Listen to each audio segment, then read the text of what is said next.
আমরা সবাই জানি যে বর্তমান সময়ে জমির খাজনা অনলাইনের মাধ্যমে পরিশোধ করতে হয়। সো অনলাইনের মাধ্যমে জমির খাজনা পরিশোধ করার পরে আমরা কিন্তু এই ধরনের একটা অনলাইন রসিদ পেয়ে যাই। তখন আমরা কনফার্ম হতে পারি যে আমাদের জমির খাজনাটা অনলাইনের মাধ্যমে সঠিকভাবে পরিশোধিত হয়েছে এবং আমরা এই রসিদটা হাতে পেয়েছি। সো অনেক সময় একটা প্রবলেম হয়, যেমন আপনি যদি অনলাইনের মাধ্যমে জমির খাজনা পরিশোধ করতে যান, হয়তো বা মোবাইল ব্যাংকিং এর মাধ্যমে বা যে কোনো ব্যাংকিং এর মাধ্যমে, যখন অনলাইনে জমির খাজনা পরিশোধ করতে যান তখন দেখা যায় যে জমির খাজনা টাকা আপনার কাছ থেকে কেটে নেওয়া হয়েছে কিন্তু জমির খাজনা পরিশোধ হয়নি। সো এমত অবস্থায় কিন্তু আমরা অনেকেই দুশ্চিন্তায় পড়ে যাই যে জমির খাজনা পরিশোধিত হয়নি, এখন আমরা কি করব। সো এখানে কিন্তু দুইটা উপায় রয়েছে। এই দুইটা উপায়ের মাধ্যমে আপনি খুব সহজেই আপনার জমির খাজনা আপনি পুনরায় পরিশোধ করতে পারবেন। মানে আপনার নিজে থেকে আবার টাকা দিতে হবে না, আপনি যেই টাকাটা পরিশোধ করেছেন কিন্তু অ্যাড হয়নি আপনার জমির খাজনা হিসেবে, সো আপনি কিন্তু সেটাকেই পুনরায় আপনি রিকভার করতে পারবেন। কিভাবে করবেন সেরকম দুইটা পদ্ধতি আপনাদের সঙ্গে আজকে শেয়ার করব। মানে আপনার জমির খাজনার টাকা আপনি রিকভার করে আবার পরিশোধ করে ফেলতে পারবেন। সম্পূর্ণ প্রসেস কিন্তু আপনি এই ভিডিওর মাধ্যমে জানতে পারবেন। এক নম্বরে বা প্রথমে যে পদ্ধতিটা রয়েছে সেটা হচ্ছে, প্রথমে আমাদেরকে আমাদের জমির খাজনা পরিশোধ করার জন্য যে প্রোফাইলটা আমরা খুলেছিলাম সেটাকে আমাদের মোবাইলের মধ্যে অথবা যে কোনো একটা কম্পিউটারের ব্রাউজার ওপেন করে সেই ব্রাউজারের মধ্যে লগ ইন করে নিতে হবে। লগ ইন করে নেওয়ার পরে ভূমি উন্নয়ন কর অপশনের মধ্যে চলে আসতে হবে।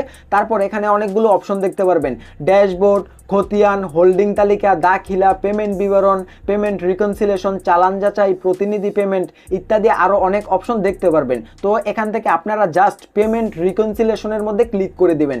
ক্লিক করে দেওয়ার পরে হোল্ডিং নং নির্বাচন করুন, এখানে ক্লিক করে দিবেন। ক্লিক করে দেওয়ার পরে আপনি আপনার যেই খারিজ এর খাজনা পরিশোধ করতে চাচ্ছেন সেই খারিজ এর হোল্ডিং নাম্বারটা সিলেক্ট করে দিবেন। তো হোল্ডিং নাম্বারটা আপনি যখন ভূমি অফিস থেকে আপনার খারিজের অনুমোদনটা নিয়ে এসেছিলেন তখনই কিন্তু হোল্ডিং নাম্বারটা এখানে দিয়ে দেওয়া হয়েছে। এখানে ক্লিক করলে অটোমেটিক আপনি সেটা দেখতে পারবেন আপনার মৌজা নাম্বার হিসেবে।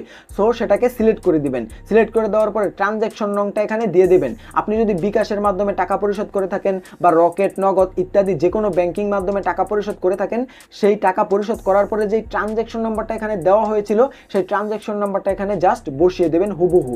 তারপরে টাকার পরিমাণ যত টাকাই আপনি পরিশোধ করেছিলেন না কেন তত টাকাই ঠিক তত টাকাই আপনি এখানে বসিয়ে দেবেন। তারপরে এখানে আপনি তারিখটা বসিয়ে দেবেন, মানে যেই দিন আপনি খাজনা পরিশোধ করার জন্য টাকা পাঠিয়েছিলেন সেই তারিখটা এখানে বসিয়ে দেবেন। বসিয়ে দেওয়ার পরে প্রেরণের মধ্যে ক্লিক করে দিবেন। ক্লিক করে দিলে দেখতে পারবেন সাথে সাথেই কিন্তু আপনাদের রসিদটা আপনাদেরকে দিয়ে দেওয়া হবে, অথবা সাথে সাথে যদি দিয়ে দেওয়া না হয় তাহলে 24 ঘন্টা সময় নেবে এবং 24 ঘন্টার ভিতরেই কিন্তু আপনাদেরকে আপনাদের রসিদটা দিয়ে দেওয়া হবে, মানে আপনাদের খাজনাটা পরিশোধিত হয়ে যাবে।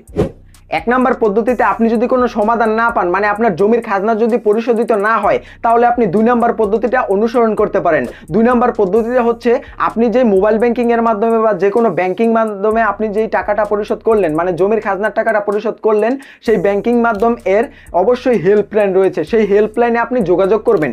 যোগাযোগ করার পরে আপনার কাছ থেকে 24 ঘন্টা বা 72 ঘন্টা সময় নেবে তারা বিষয়টা সমাধান করার জন্য।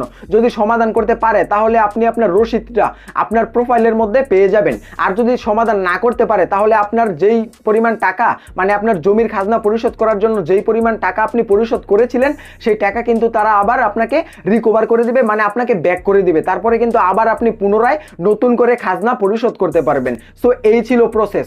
সো এই প্রসেসের মাধ্যমে আপনি কিন্তু খুব সহজে আপনার জমির খাজনা পুনরায় আবার পরিশোধ করতে পারবেন বা রিকভার করতে পারবেন। তো আজকের এই ভিডিওটা এই পর্যন্তই। যদি এই ভিডিওটা আপনাদের কাছে একটুও ভালো লেগে থাকে এবং ইনফরমেটিভ মনে হয় তাহলে অবশ্যই ভিডিওর মধ্যে একটা লাইক করবেন এবং আমাদের ইউটিউব চ্যানেলটিকে সাবস্ক্রাইব করতে ভুলবেন না, কারণ আমাদের ইউটিউব চ্যানেলে এই ধরনের ইনফরমেটিভ ভিডিও প্রতিনিয়তই আপলোড হচ্ছে।